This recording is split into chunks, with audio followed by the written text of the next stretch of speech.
Good evening, ladies and gentlemen, brothers and sisters. Welcome back to Unnatural Selections. As always, I am your host, Alfred Warner. Tonight, I thought I would showcase the work of a director who I'll be more than likely featuring quite a bit on the show. He certainly kicked the door in on what it means to be both a filmmaker and storyteller. He also continues to break free of what material is socially acceptable to portray on film and continues to show us things that we never thought we would ever see. I'm talking, of course, about the incomparable Larry Clark. Some of you may know his work, some of you may not. No matter who you are, one thing remains true about this man from his entire career. You never forget anything. Now tonight, I'm going to be talking about his 2001 effort entitled Bully.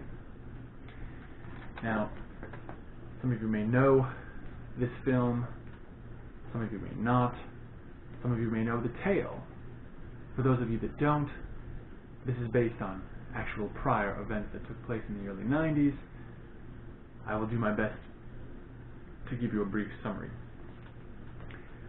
This film is based on a somewhat infamous 1993 murder of a southern Florida high school student to protect the privacy of the individuals involved. I will not be naming any actual names, but as of this year, only 3 of the original 7 that came to be known as the Broward County 7 are still serving their prison sentences.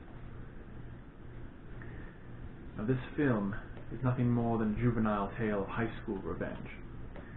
Our main perpetrator, our bully, hangs around with his best friend, a somewhat weak-willed, emotionally stunted man who is frequently the target of many of our bullies' psychological, physical, and sexual acts of abuse.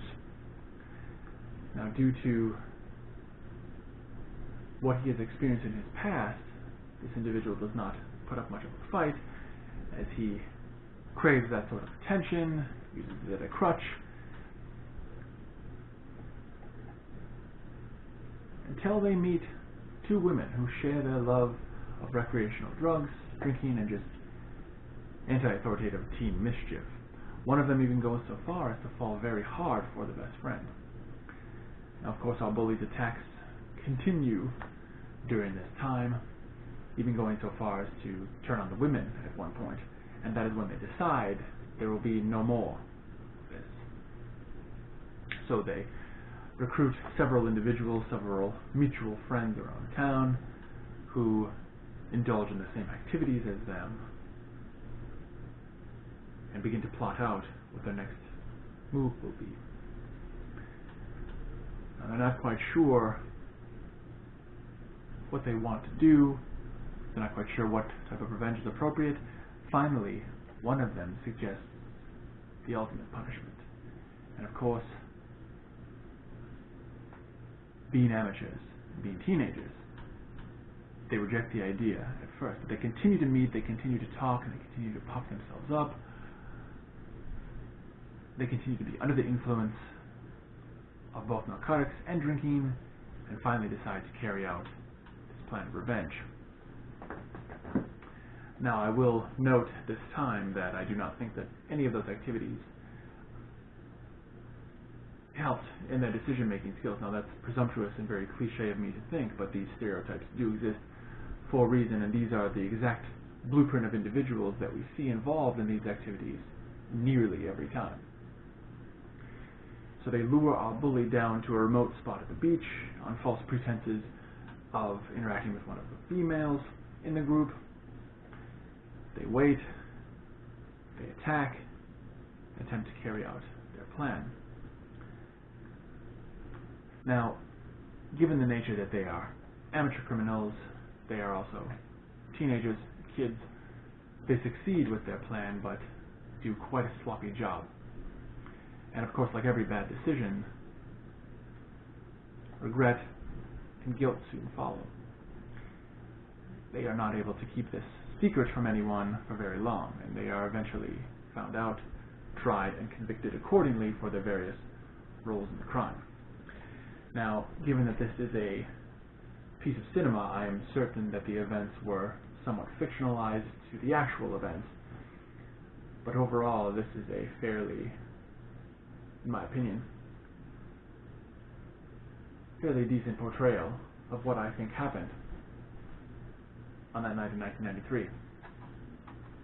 Now in the film, our bully is portrayed by Mr. Nick Stahl. His best friend is portrayed by the late, great Mr. Brad Renfro. Bijou Phillips and Rachel Mina round out our cast of women. Michael Pitt plays one of the drug-addicted, sex-starved boyfriends, and of course, making another appearance as Larry Clark original, Leo Fitzpatrick. The film is also noted as being the debut of actor Daniel Franzese. Now, all that being said, I do encourage everyone to check this film out. Not necessarily for the content, but this is certainly an issue that affects everyone worldwide. It's certainly an issue that has affected people in the past, in the future, and I do not believe in any way that this will ever cease to exist until we learn to communicate.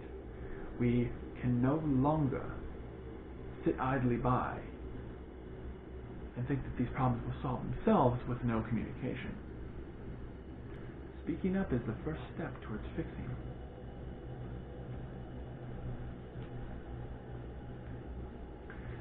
Now, it should also be noted, like every Larry Clark film, and in true Larry Clark fashion, you will see in this film sexual activities, drinking, recreational drug use, language, all involving teens.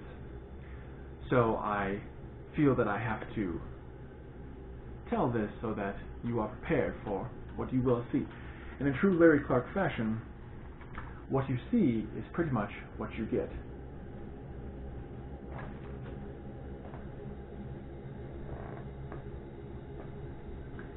That about wraps it up for this episode of Unnatural Selections. Ladies and gentlemen, I thank you for joining me here tonight.